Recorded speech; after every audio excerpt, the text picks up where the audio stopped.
Mrs. Almany, and today I'm going to teach you how to sew on 3 different types of buttons. First of all, let's make sure that we know what the different sewing tools are. I'm not going to use all of these today, but I want to make sure you're aware of them. First of all, the most basic tool in sewing is a needle. Okay, a needle has an eye, which is this little part where the thread goes through. Okay, so I have a whole bunch of them there. Okay, of course we have thread. Okay, so it's a thin cotton cord used in sewing. Okay, not to be confused with string or yarn. Those are different things. We also have bobbin, which also has thread. Okay, but this goes in the lower compartment in the machine. Okay, so we have tape measure. Okay, it's a flexible tape measure. You can use that for measuring all sorts of things. We have shears. Okay, shears are used for cutting fabric generally, okay? And of course there's a part where you put 4 fingers through. Okay, scissors have a handle that's the same on both sides. You just put like 1 finger through each part. In my classroom, we never ever cut paper with shears because that makes them dull. We have pins. I have them on a magnetic pin cushion. Okay, we also have tomato-shaped pin cushions. Next up we have a seam ripper. This is used to undo stitching. We'll use that later. Alright, I have some fabric. This is just some felt. You can use any fabric you have laying around. We have beeswax. You can use this when hand sewing. You just put the thread through it to make it glide through your fabric more easily and not get tangled. And finally, 3 types of buttons. We have 2-hole buttons, 4-hole buttons, and shank buttons. The thing about shank buttons is that they have this little shank in them, which is 1 hole. Okay, so you'll see that we have just that 1 hole. So they tend to be a little more decorative. The first thing you're going to want to do for sewing on a button is tie a knot. Now, I find the easiest thing to do is do a quilter's knot. So once you have your needle threaded, you take the 2 tails of the thread, take 1 in each hand, and put the 2 tails together, side by side. Okay, so now you have a double thread to work with. Okay, you're going to point the tails of the thread towards the point of the needle and put the tails of the thread on top of the needle. Pinch them right there on the needle so you have kind of a circle. All right, take the side of the circle while you're still pinching the tails on the needle and make a coil. Okay, about 5 times or so should do it. Push the coils between your fingers while you're still pinching and let go of the thread in your other hand. Pull up on the needle as you're still pinching the coils of thread. Pull until you get towards the end and you'll feel it catch into a knot. You can give the ends a little tug, and then you have your quilter's knot. Nice thick knot that should stay in your fabric. First step is how to sew on a 2-hole button. So first of all, with the fabric, you need to understand that whatever is the top or outer side of your fabric is what we call the right side. And then the underside, the part that's going to be hidden, is the wrong side. You want your button to be on the right side. Okay, and any knots and things should live on the wrong side. So we're going to start by taking your needle that has your quilter's knot ready to go. And you're going to go up from underneath. Okay, go through the fabric first, and then you're going to go through 1 hole in your 2-hole button here. Pull all the way until your knot catches against the fabric. Okay, and it's a good idea to hold onto the button the whole time you're doing this. Go back down through the other hole. Now, pro tip, if you don't want to get stabbed by the needle, keep your fingers out of the path of the needle. Okay, pull tight until it catches. Then repeat. So you got to make sure you go up from underneath again. This can get a little tricky sometimes if you have to feel around for where the hole is. Okay, but come up through all the way till you feel it's tight. Go back down through the other hole. Okay, now you want to do that several times. I'm just going to do it 2 times for now, but you always want to do it at least 2 times. I usually do it probably about 4 times. Now, next thing, we're going to take the needle and you're going to go up just through the fabric, kind of under the center of the button. So you're going to come out this way. Pull the needle out all the way, and then you're going to wind the thread around the button. This is going to create a shank. This basically raises the button off the fabric a little bit and also gives it some extra strength.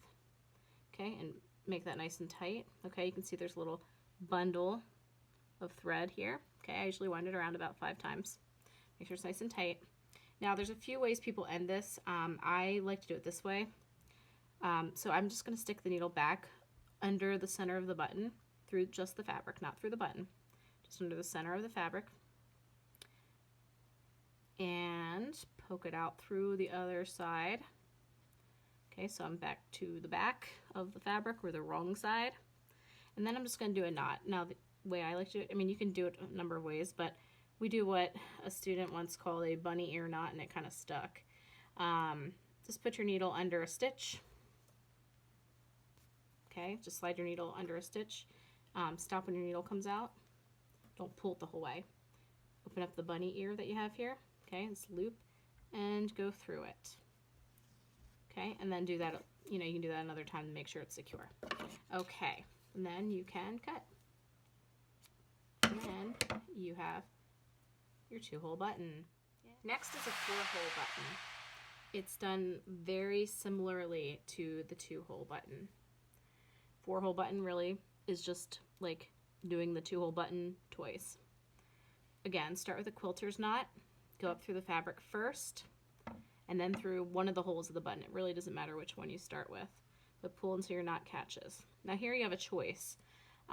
Remember, you're doing 2 pairs of holes. So you can go diagonal with your pairs if you want to do like an X, or you can do 2 parallel lines, which is what I'll do, because it's pretty much straightforward here. Go up through one hole, down through the other. Now go up through your 3rd hole. Even I have to feel around for it a little bit there. Okay, and then down through the other. Okay, so I've got 2 side-by-side pairs. Okay, and then again, you repeat the same pattern. Okay, do your first pair and the second pair. This is good hand-eye coordination work. Okay, and then just like with the 2-hole button, you're going to go underneath the button, put the needle just through the fabric, bring it out to the top layer, wind around about 4 or 5 times to tighten it up, pull tight, go back through just the fabric under the button to bring it out to the back or the wrong side of the fabric, and then again you can do your bunny ear knot. If you remember to wind around, honestly, it's going to be pretty secure at this point anyway, but doing the knot is definitely helpful. And go through that loop. Okay, and again, you can do it a couple times. Go through that bunny ear. There you have it, a 4-hole button. Finally, for the last button, I'm going to show you how to do a shank button. Okay, again, shank button only has 1 hole, okay, and it's on the underside generally. So, it's a little bit different. Again, start by going up through the underside of the fabric to the right side of the fabric. Go through the 1 hole in the button. Go all the way till your knot catches on the back, okay? The thing about shank buttons is they can be a little wobbly, so just pull it fairly tight. Go back through the fabric close to where your thread is coming out. Not in the same exact hole, but close. Okay, and pull tight again. Careful it doesn't get caught on things. Okay, now make sure it's pulled tight. You want the bottom of the button, okay, the shank part of it, to be touching the fabric. Okay, now go back up through the fabric again. Go through the hole in the button. Pull it tight. Go back down through the fabric again. Try to keep all your thread kind of in the same general area there, okay? If you're going all the way out here with your needle like really far to the side, you'll have thread sticking out, and that just does not look good. So again, up through just the fabric, through the hole in the button, and then back down through the fabric.